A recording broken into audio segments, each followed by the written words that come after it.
Hello, everybody. Good evening. I'm Bettany Hughes, and how brilliant it is to hear that there are so very many of you joining us in totally fantastic numbers on this pretty ferocious night that we have here. I know that the panel are going to attempt to bring a bit of Mediterranean sunshine into your rooms this evening, so do enjoy that. Of course, we are incredibly sorry that we can't be doing this in person. We just can't wait to see you all. But National Museums Scotland have moved all their events online, and over the next months they're going to be sharing their research and some fascinating stories and ideas. So do keep in touch with us because we'd love to see you at all of those events. I think the one tiny kind of silver lining of this terrible time and the fact that we're also having to spend so much time with technology is this rather lovely notion that the origins of the word techne, which I'm sure you will all know is a good ancient Greek word, actually go right the way back to Proto-Indo-European, to a root tech, which means to weave together and to share. So hopefully technology is allowing us to meet digitally and to share ideas. Talking of which, there's just a couple of bits of housekeeping before we start properly. If you have any technical issues at all, please do tell us in the Q&A function at the bottom of your screens. There's also going to be live captioning throughout. So if you'd like to turn that on, go into your menu and hit the CC button and you can have live captions. The event tonight is being recorded, but fear not, you are all on mute and we can't see into your rooms. So you're not going to be recorded. And there will be a chance to ask our brilliant panelists questions throughout the evening. So if you've got a question, again, please put that in the Q&A function and we will try to get to as many as possible, because I know that they have a lot to say. So I'm going to be quiet and get on to the meat of the evening, which is the investigation of a really intriguing, incredible object with an international secret. So when there was the movement of the collection and therefore research and review, something rather remarkable appeared. It is an Egyptian luxury in Roman Scotland, and its secrets are going to be shared with you by Dr. Fraser Hunter, Principal Curator of Iron Age and Roman Collections, and Dr. Dan Potter, Assistant Curator of Ancient Mediterranean Collections. And first we have Fraser. So Fraser, over to you. I want to tell us a tale of the unexpected, to take us on a journey far from this dreich northern winter to far more exotic climates.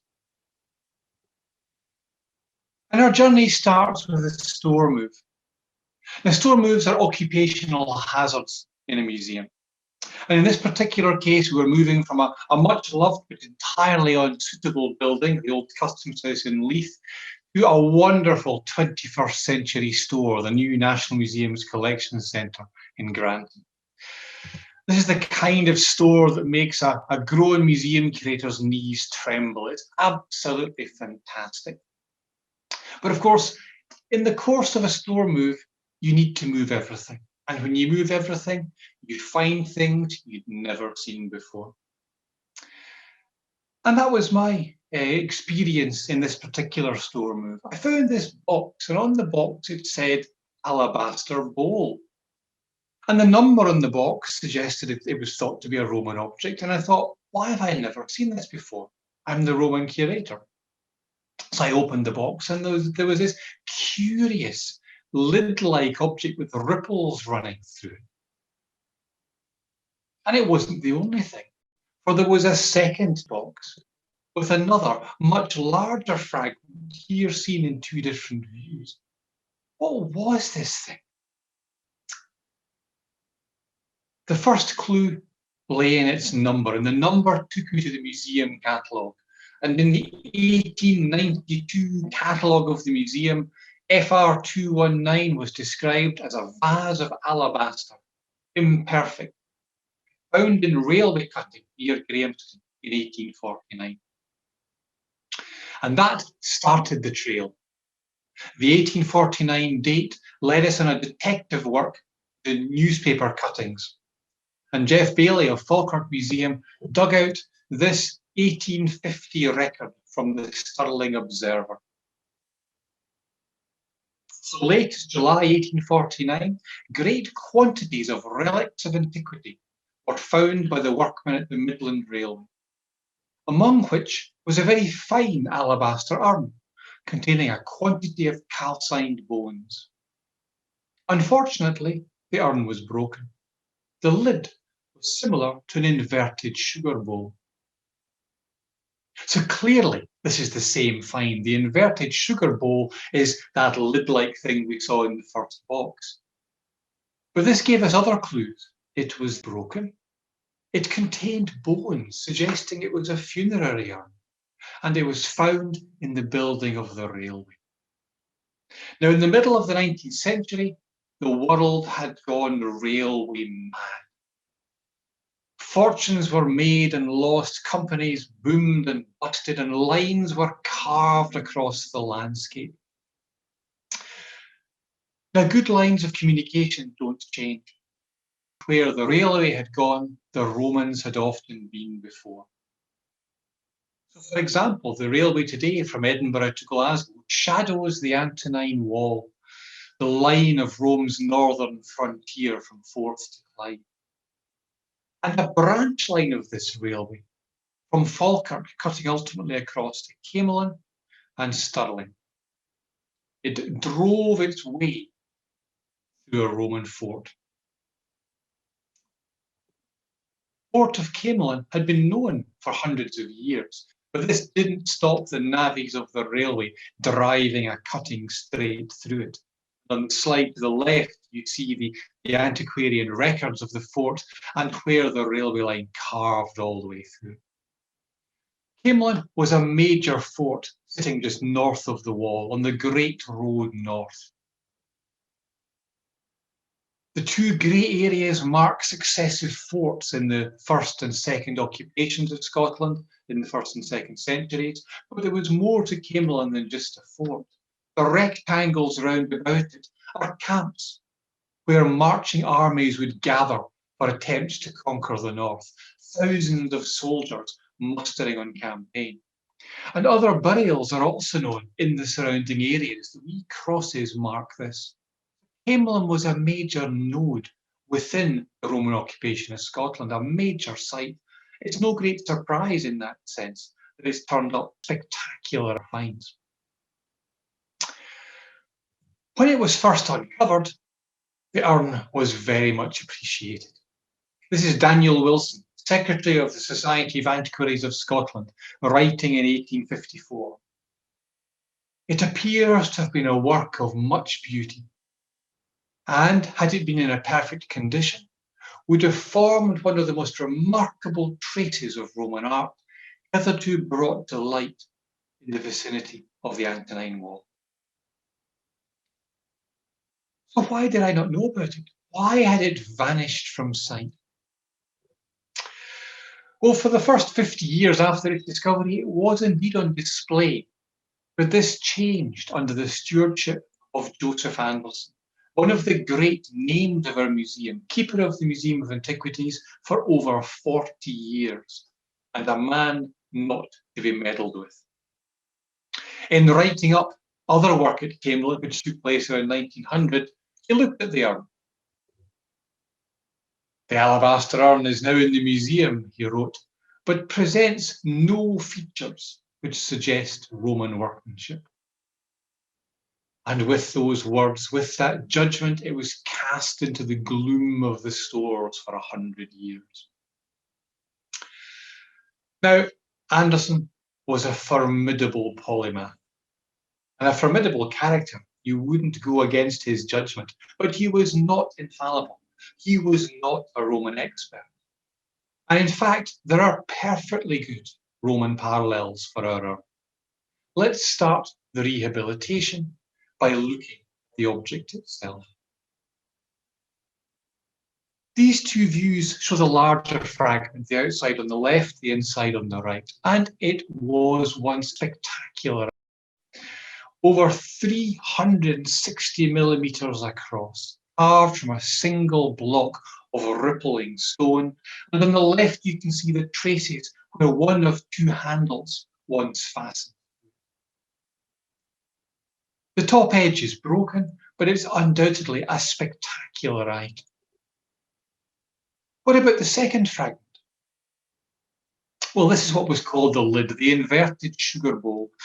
Like the first, the surface is rather water-worn. It doesn't give a sense of how impressive it once looked. It flares out, and there's a wee knob at the top where originally it attached to something. The wear of the water in the ground means that the surface is less dramatic than it once was. But if we turn it upside down, on the interior, you get a sense of the wonderful, rippling, honey-coloured original appearance. One of the benefits of working in the museum is having colleagues on tap. And I was able to grab a passing geologist with a bottle of acid in his hand, and he gripped it very carefully and was able to show this wasn't alabaster, but travertine. It wasn't calcium sulfate, but calcium carbonate. Different material, but very similar in appearance. We also realised this wasn't the lid, it was the base. The little stub on the top surface here originally slotted into the bottom of the larger fragment, giving a much more dramatic appearance like this, here digitally recreated. You wouldn't balance it quite precariously in real life. And this gave us further clues. With this shape, I could dive into the library and start chasing parallels for it. And I came across the work of Simona Perna, whose doctoral thesis was in exactly this kind of funerary urn, leading me to parallels like this one. Now, when you look at the wonderful intact example here from the Via Laurentina in Rome, you get a sense of quite how impressive our urn originally looked. These other examples also help us understand the context. They come from burials. In this specific case from Via Laurentina, it was found in the 1950s in a burial chamber, still with the cremations in 3 of these urns. So it fits the description of our urn being found with calcined bones. This is the aftermath of a cremation. Where does the stone itself come from? Well, things called alabaster or calcareous alabaster or calcite or travertine are found all around the Mediterranean, North Africa, Italy, Turkey, but the best and best known sources come from Egypt. And Egypt has a long tradition of using this kind of material, as Dan Potter will explain later on. So the best visual matches for our stone come from Egypt, and there's other strong evidence that this was originally an Egyptian stone. For Egyptian stone was favoured for these funerary urns. Not just travertine, but basalt, this wonderful olive green stone, and the glorious red porphyry, restricted for use by the emperor and his household. So Egyptian stone was favoured burial urns, preserving your remains in perpetuity, and there was a symbolic importance to Egyptian stone. It was suitable for eternity. The Romans were fascinated with Egyptian ideas of death and the afterlife, just as we are today. And Dan will say more about this later on.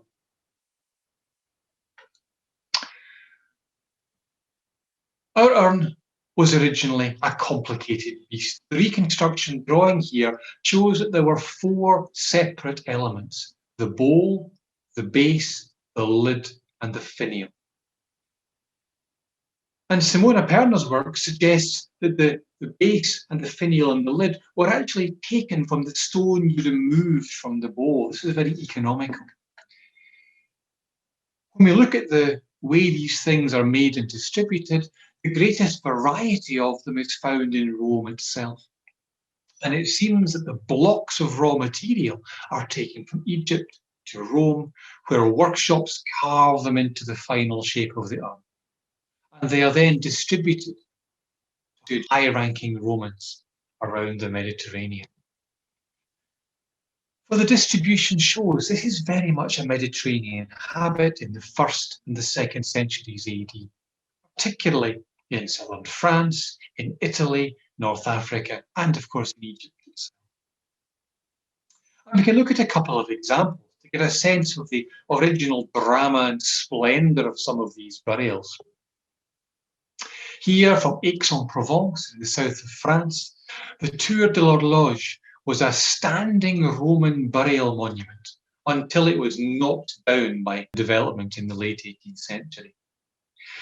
It survives as an engraving, and it survives as some finds, including this wonderful porphyry funerary urn and two marble ones. And the other finds and inscriptions show that this was a local family of considerable importance. So too for these finds from Montpellier, also in southern France. The funeral urn itself, but also a jug and a dish made from the same material that would have been used for washing the hands for rituals before a feast or a funeral. These were highly expensive items. The import of the stone from Egypt, the manufacturing, this was real exotic big leagues. And the other grave goods often found with them, rich rings and other things, show that these were powerful people. So too do occasional inscriptions. These kind of urns are found with the imperial family and their household, and with members of the wealthy elite. But they don't always have a big monument. There was a debate within Roman beliefs at this time about how ostentatious your send-off should be. Was it appropriate to be buried in a big grand tomb? Or was a small pit in the ground sufficient? And certainly in the case of our Camelon burial, they must just have been buried in a pit. The water-worn surface shows that it wasn't protected by a great monument. But the cremation ceremony, the funeral pyre itself, would have burnt day into people's memory.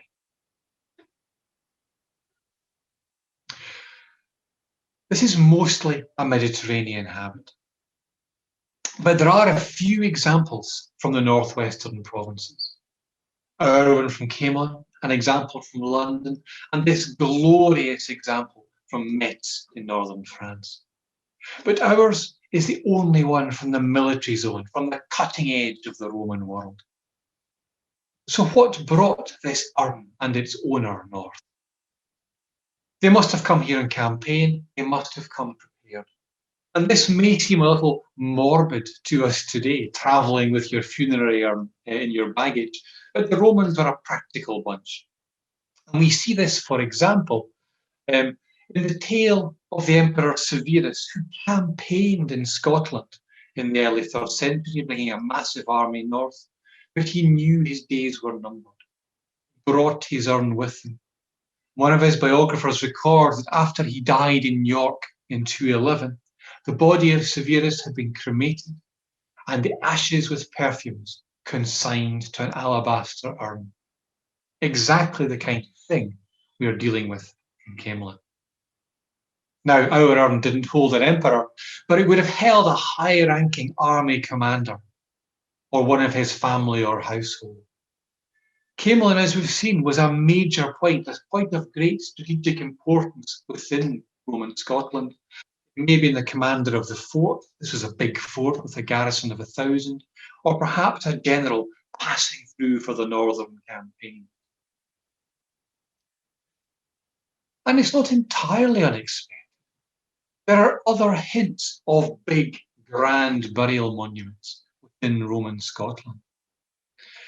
And here are two of these hints which are on display in the early People Gallery in the museum in Chambers Street. The wonderful crammed lioness pouncing on her prey of a barbarian was once a tomb guardian staring out over the Firth of Forth. And the pine cone from Inveresk, a symbol of immortality, likewise once perched on a grand Roman tomb. And this reconstructed example from Aquileia in northern Italy gives you some idea of how these monuments may once have looked, with lions guarding the corners and the pine cone perched on top. One tale of the unexpected from a store move is itself fantastic, but we were lucky, for there was a second tale of the unexpected, Lurking in a tray that was said to be pottery were these two sherds from two more stone vessels, this time from Castle Carey. Castle Carey sits on the wall, and it was one of the pivotal forts along the Antonine Wall, and one of the largest ones for a garrison of 1,000, with stone walls, a big prestigious place, exactly where you might expect a commanding officer who would have the luxury items such as imported stonework, and another place with an unfortunate encounter with the railway. For the modern Edinburgh-Glasgow line runs straight through this Roman fort. We only have the two fragments, but they are enough to reconstruct their original form. One comes from a shallow dish. The other one looks like a beaker when you first look at it, but the form of the lip, which is quite vertical, would make it really uncomfortable to drink from. And the chances are instead a lid slotted onto that. And it was originally a container for some exotic foodstuff. They're clearly a set. Perhaps there were more of them. And we think from work by Kevin Hayward at Reading University that they're made from Egyptian basalt, another Egyptian connection. These vessels are rare, and I have really struggled to find good parallels for them, but the technique, the way they're made, allows us to find connections. So if you look at the arcading on the lower vessel, it's exactly what people are doing in other hard stones such as crystal, and also in glass, which often imitated hard stone vessels. And you can see that on the left here with this amazing purple glass beaker from a rich Germanic burial at Zakrau in western Poland. The purple colour shows that it was intended to imitate a precious hard stone. Vessels like these were among the top-notch luxury items of the Roman world. Now, our Castle Carey fragments wouldn't have been in quite the league as this sardonyx bowl in the collections at the National Museum. Is probably Byzantine. The bowl itself is magnificent. The taste of the later gold editions one can perhaps question, but it shows that this was rare and elite material. And it's an important corrective, a reminder to us of what is happening in Roman Scotland, because we tend to get so fixated on the conquest and the soldiers and the connections that they had. And often this is very everyday, the realities of an army on campaign or an army of occupation. So we see connections within Roman Scotland, for example, with quernstones coming in from the Rhineland, from near Mendig, or bangles of shale coming up from Kimmeridge in Dorset. But these are the everyday trappings of everyday soldier. Finds like Castle Carey and Camelon remind us that also in Roman Scotland were the Roman elite. The presence on the frontier of people with the wealth and the desire for items of Roman luxury. And we can see that also in the rare imports of marble from the Mediterranean, such as this marvellous head from Hawkshaw in Peeblesshire.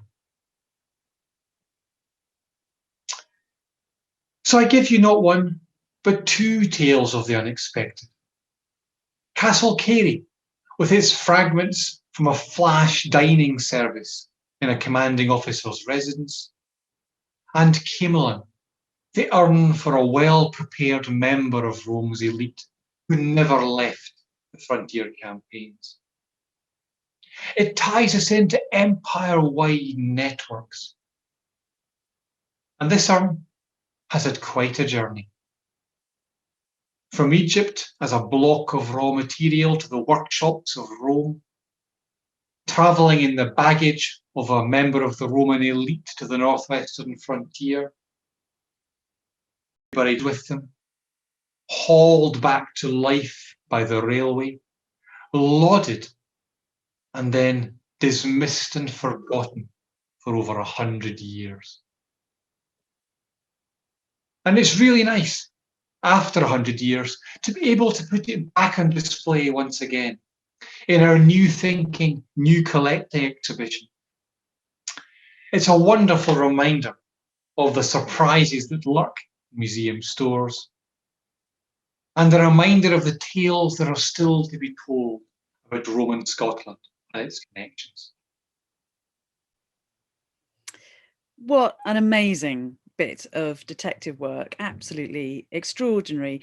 And every time I hear about this piece, I can just imagine the number of hands on it, from the generation of that lump of stone from the quarry to its original carving, to its trading, to its journey through to Scotland. One of those fantastic examples where one tiny bit of history tells us so much about the story of the world. So thank you so much for that, Fraser. And please, everybody who's listening, don't forget to send us your questions. Just type them into the Q&A bar at the bottom of your screen, and Fraser and Dan will be delighted to answer them. That material is beautiful, and Dan is a man who knows many things, but is particularly interested in the stone, and we've had very good conversations already about these amazing quarries. So let's now hear from Dan, who will take us back a bit further in the story of the origin of this incredible piece. Dan. Hi, I'm Dr. Dan Potter. I'm an assistant curator here at the National Museum of Scotland and an Egyptologist. So I have the pleasure of telling you the other half of the story. The other half of the story that Fraser has been telling about this Roman urn of Egyptian travertine that's made all its way to Scotland. So first of all, I'd like to tell you a little bit about where this stone came from, about the stone itself, about why the ancient Egyptian people prized it, ancient Egyptian quarrying, and then adding a mysterious note here for the moment of the Mansion of Gold. So travertine, or Egyptian alabaster as it was called for a long time in Egyptology, was popular from the very early parts of ancient Egyptian civilization. So for example, we have here a travertine jar with a wonderful wavy decoration along the side that's about 3000 BC in date. Now, these were very prized objects. And in fact, you can see how prized this was in the development of the language as well, where we have the hieroglyph on the left here, which is actually a stone drill. So the drill for getting out the center of that vase. And this shape, this design, became then the symbol for a craftsman, so that the height of craft was working with stone and making stone vessels.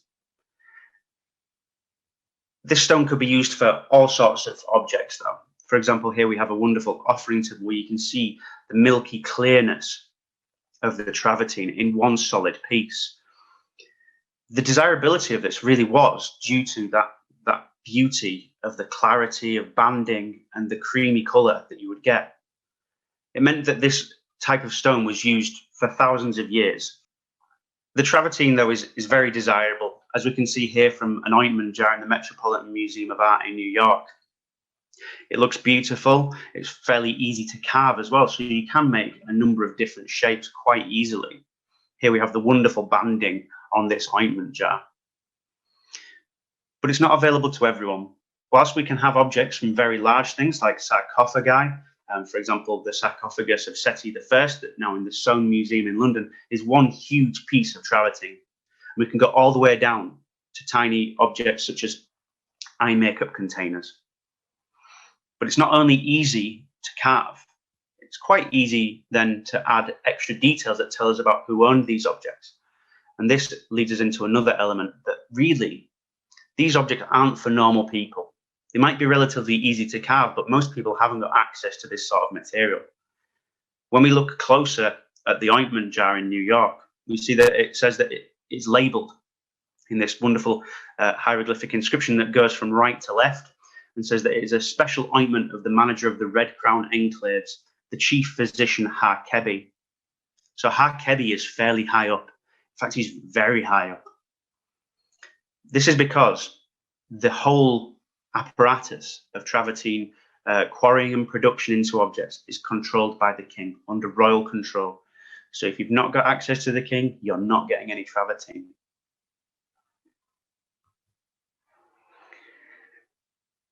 When I said that the material can be used for all sorts of purposes, we can also look at a beautiful masterpiece of ancient Egyptian carving here in the form of the statue of Queen Ankes Mary Ray II and her son, the King Pepe II, that's now in the Brooklyn Museum. You can see the delicate features of the mother holding the child. And if we zoom in a little bit closer, we can see the delicate lines of her wig, the vulture headdress that is protecting her. And we can even see down in the left-hand side there, the hand of the Queen holding the hand of her infant son. But above all, the quality of this material is very, very attractive. We can see exactly why people would like it. And of course, no Egyptian discussion would be complete without a little visit to King Tutankhamun. And on the left, we have the canopic box and canopic jar set that was included in his burial equipment. These are just one of many objects that are made from that material in his burial assemblage. You have other things like boxes for cosmetics and vases. But at the time, one object here was still traveling the world. So travertine still gets its way around the world, where one of the lids of this set of 4 was traveling around in the Tutankhamun Treasures of the Golden Pharaoh exhibition.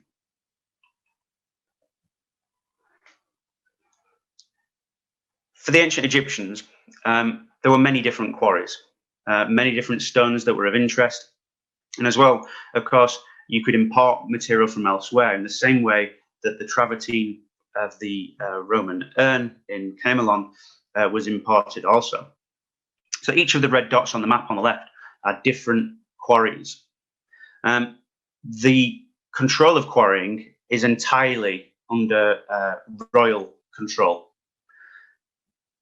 And we can see that through some of the objects that were left behind at the quarries. So the royal expeditions that are going to go and get stone are quite dangerous, frankly. They're something that you want to monumentalize, something you want to leave your mark behind. So on here, on this statue of the scribe May from Sarabet el-Khadim, which I'll show you where that is in a second, he not only discusses where he has come from in the little yellow box there with his hometown Sarkeb, which is in the north of Egypt, but then discusses what he was doing there in the region. So they were mining mefkat in Egyptian, which is turquoise. So leaving this behind in the temple at Sarabet el-Khadim, temple to Hathor, where you can see now that as how it looks today. And all these large standing pillars are inscriptions of other people who'd been there as well. So it's quite an enduring activity that goes throughout Egyptian history, but it's also quite taxing on the individuals who do so. When we look at specifically of travertine, there are around 9 known quarries in Egypt, highlighted by the yellow circles. Many along near the river or fairly close to, all across in towards the eastern desert. Now, to give you an idea of what these quarries are like, I'm going to take you traveling to one specific quarry, to Hatnoob, which is in this yellow blob here. Now, you may think, well, have I picked this out of the air? Why this particular one? Well, when we actually look at the quality of the stone from all of the sites that we're aware of, Hatnoob really is the tip top. It is the one in the bottom middle of this picture here. And you can see it's very creamy. It's very, very beautiful, almost perfect in terms of its quality.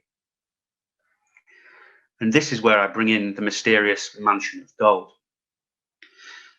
On the right, we have the hieroglyphic writing for the toponym, the place name for Hatnoob, which is Hutneb, which does mean mansion of gold, and is exactly where we get the name now from. So we're going to travel to the mansion of gold to give you an idea of where this sort of material is coming from.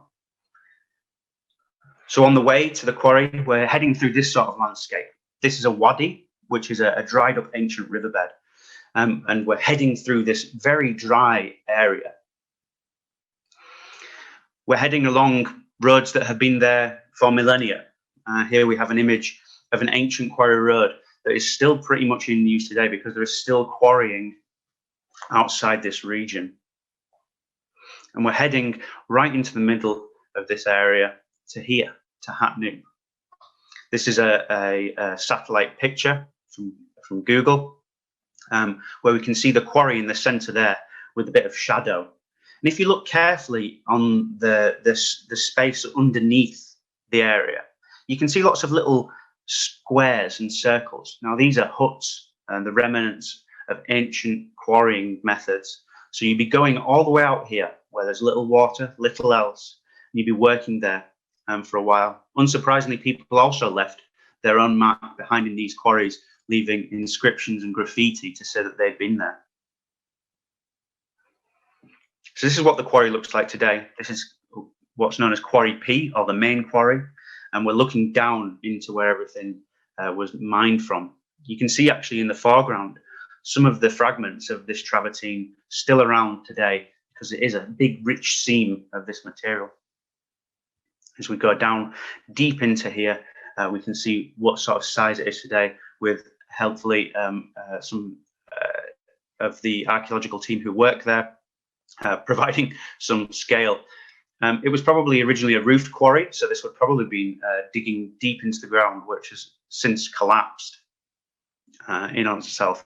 So it wouldn't have been an open face quarry open to the elements. So we know now where this material is coming from and some of the qualities that make it desirable for the ancient Egyptians. But this still leaves us a little way from the urn found in Camelon. So what I'd like to talk about now is really the links between Roman and Egyptian afterlife beliefs, their burial practices, the urn, of course, and actually what life was like in Roman Egypt a little. So really, what links this to Egypt? So the urn itself, though, is a very un-Egyptian object. It's a very un-Egyptian style of burial. Burying cremated bones and ashes is very un-Egyptian. It would have been alien entirely to the people of Egypt in Roman times or before. So what really links this to Egyptian burial beliefs? Now, as Fraser has shown, the urn itself would have been placed in the niche with other cinerary urns, really for protection. And we can see here in an example in Ostia outside Rome, a columbaria, which is one of these structures, containing a number of niches for the urns of the ashes of the dead, or statue heads, other things that preserve the memory of the individual. Now, this sort of group burial, community burial, is not entirely alien for Egypt. At different times in ancient Egyptian history, groups were all buried together, essentially as an economic choice, or as a choice to show a family grouping. But what we see here is very different to what we imagine and what we think about when we think about ancient Egyptian burial, where we think about things like this, the gilded coffin of the steward Khnumhotep from the Middle Kingdom, who is the wonderful individual who greets you when you enter the Egyptian Gallery in National Museum Scotland. Now, everyone's aware of mummification. You may have learned about it at school, where we talk about taking out the viscera, drying out the body, wrapping the body. But what you don't really hear about is some of the other facets of ancient Egyptian belief that caused this to happen. So you never really hear about the idea that you should visit the tombs. These tombs have an area where you're buried and an area which is public and available to visit. So you should go and visit your relatives and go and visit others and learn about their lives, so to speak, and also provide offerings to them, which allows them to continue living in the afterlife. You'll all be aware of this sort of image, the idea of the weighing of the heart, where the individual gets to their final judgment, and whether they are good or bad is judged by the god Osiris, the king of the dead, before they are allowed then to go on to an afterlife, a sort of heaven scenario, or whether you will cease to exist forever. Now, the ceasing to exist forever, the second death, is the worst thing you could possibly think about. You would just never have existed. Now, the Egyptian burial practice really goes to try and prevent this in as many ways as possible to ensure your survival. And it does this in a number of ways. One, in that you have your relatives, friends, Others visit your tomb and provide offerings, sustaining part of your soul. But the Egyptians have a much more complex idea of the self. It's not just the body and the soul.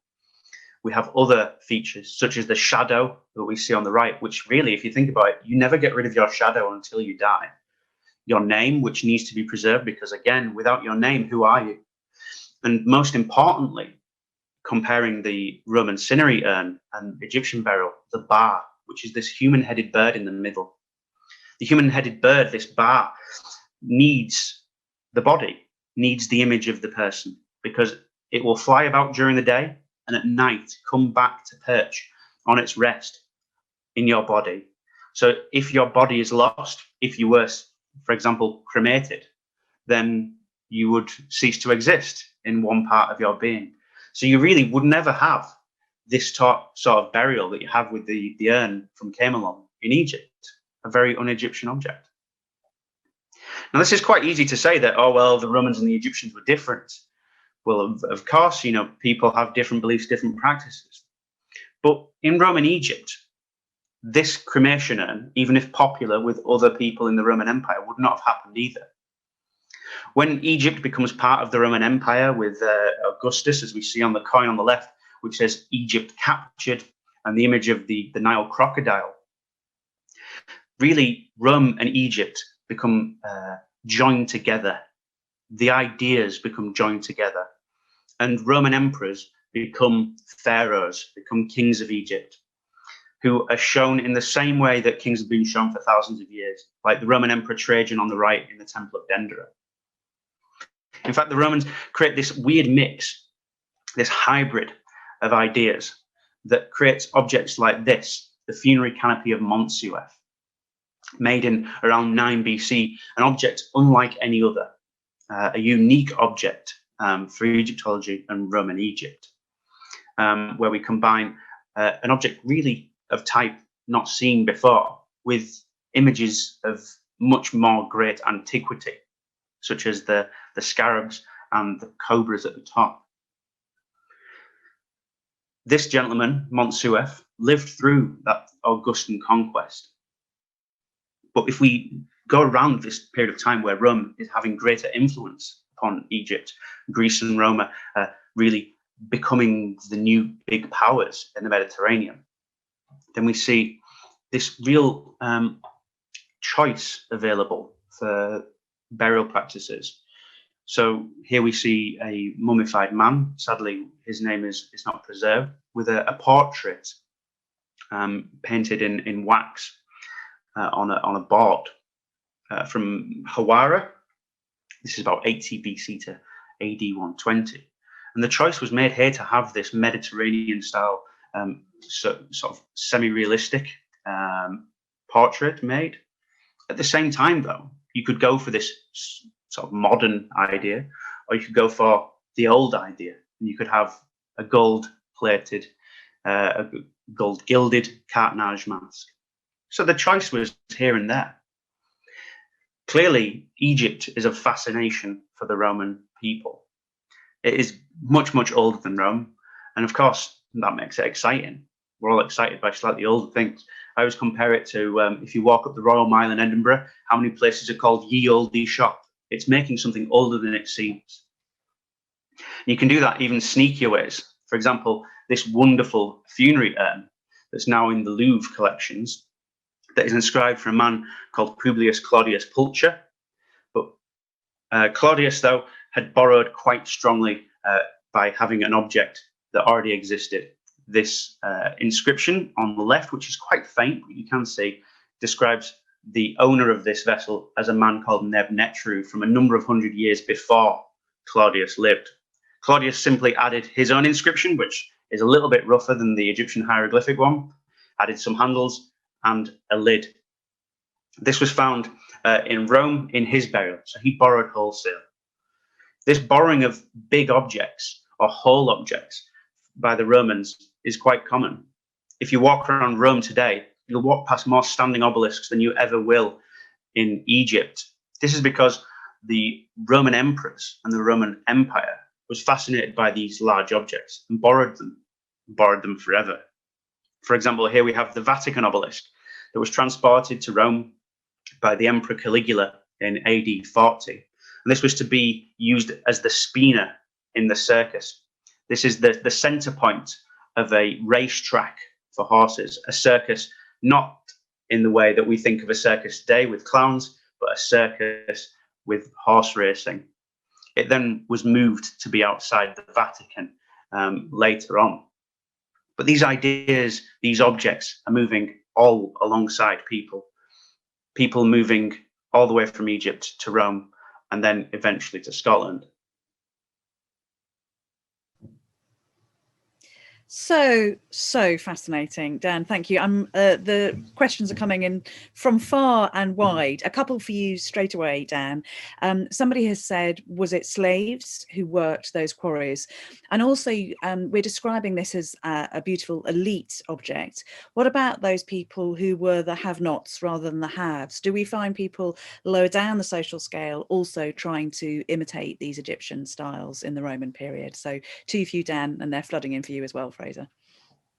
So I mean, the people who are being sent to go and work in quarries, a varied group of people, really. You're going to have sort of middle management, who are the people who are leaving behind graffiti, inscriptions, statues. They're the sort of, the middle classes, the people who've got a little bit of wealth. And then, the people below are very much the people who would usually be working the fields, that sort of class of people. Very much the working class who are illiterate, so aren't leaving marks in the same way, but not likely to be slaves in Egyptian antiquity. Once we get to the point where Greece and Rome are involved in Egypt a bit more, they have a different relationship with slavery than we know Egypt to have had, at least from the evidence we have. So you might not be the best position in life to be the person who's chipping away, but you are skilled. You are a mason, so you're not owned by someone else in the same way. It's a sort of different system. It's a bit nuanced, if that makes sense. And then in terms of the people at the bottom for Egypt, they're the sort of people we have missing, because like a lot of history, the very bottom of society doesn't leave as big a mark as the top, but I'm sure Fraser can say more about that in terms of Rome. So yeah, Fraser, it'd be great to hear what your answer to that. And also, people are asking you, were there other artifacts unearthed during the construction of that railway? And Fraser, given the fact there were so many soldiers posted, particularly along the Antonine Wall, are there other graves and grave goods, do you think, waiting to be discovered? This is a question coming in. The railway through Camelon did an awful lot of damage. It uncovered an awful lot of finds, but very few of those finds survive, unfortunately. Some went into private collections and then just disappeared. So almost nothing else is known. We know that the Bath building was uncovered when they were putting the railway through, and there's some later excavations of that. But sadly, Camelon has not been well served by various things destroying it over the years.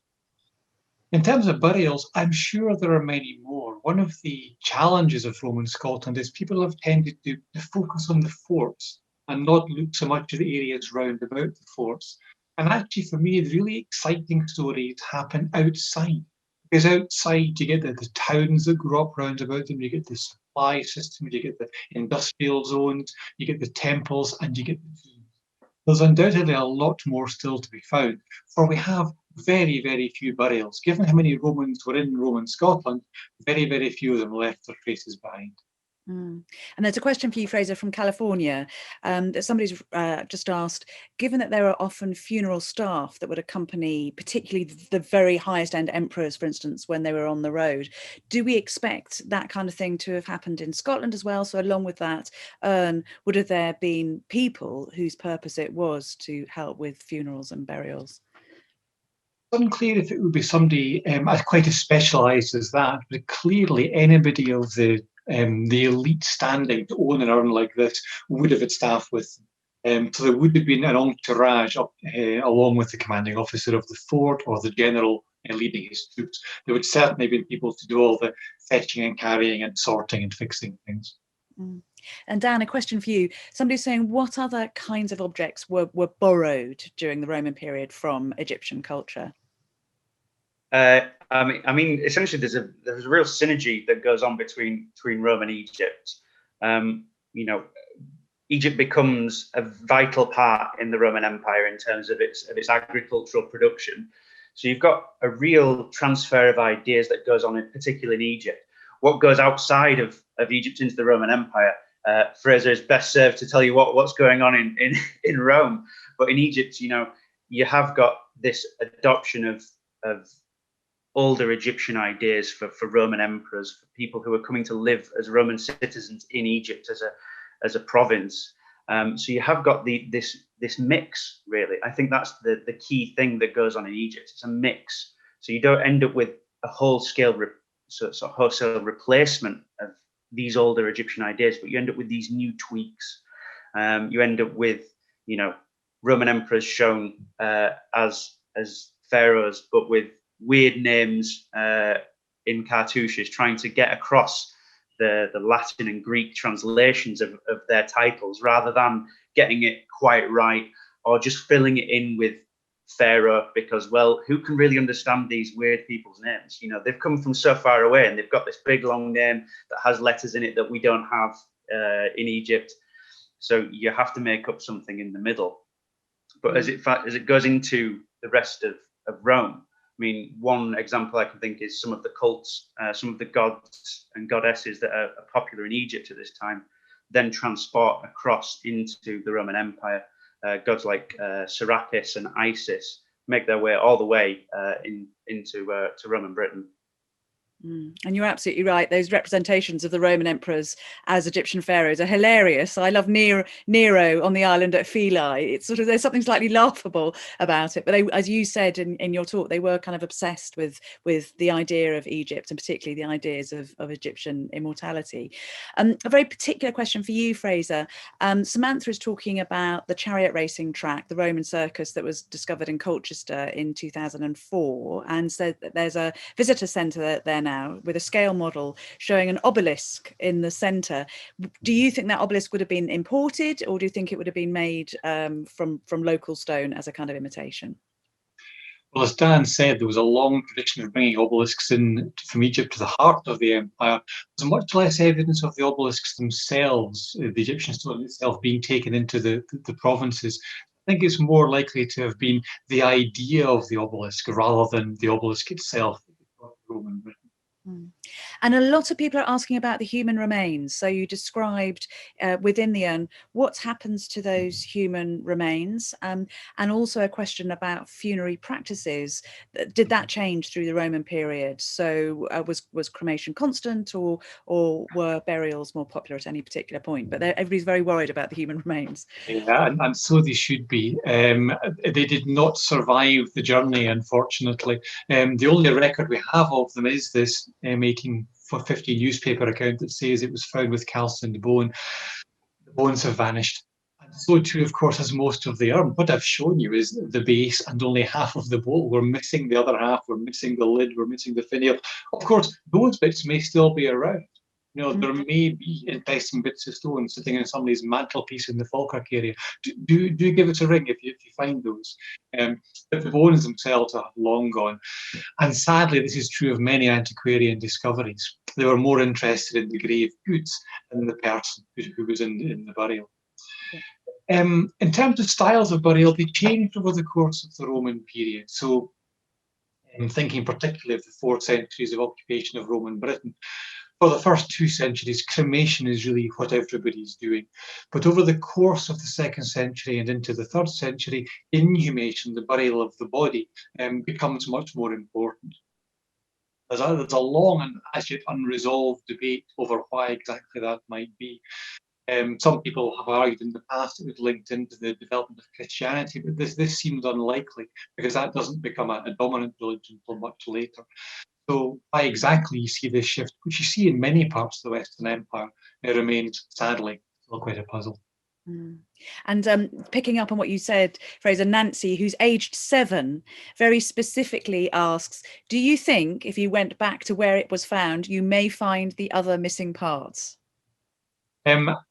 I wouldn't really at the moment wish to trespass on the railway. It's all quite an active railway, but sadly I fear they're either lost or they're in a collection somewhere else and unrecognised. If they were discarded with the spoil, we've no chance of finding them. I'm sorry, Nancy, it'd be lovely if we could. But it's much more likely they may have ended up in somebody's collection and then just been mislabeled or forgotten about. So it's always worth keeping an eye open for these things. Objects turn up in the most remarkable of ways. Mm. And Dan, Alexandra says, can you just explain what the importance of Ba, so BA, is in Egyptian burial? And also asking very specifically another question with chemical analysis. So you've talked about that beautiful travertine from the quarry. Can you analyse exactly which quarry a particular bit of stone can come from using chemical analysis?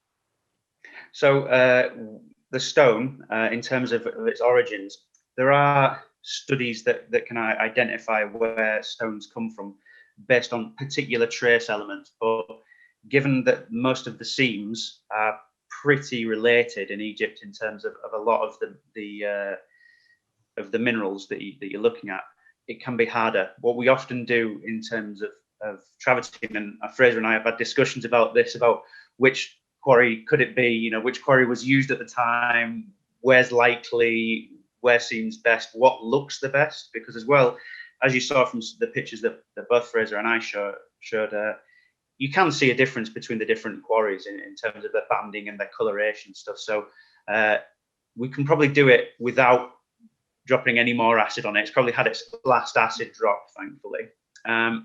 Then in terms of the bar, so a lot of modern religious belief splits the human self into a body and a spiritual part, a soul.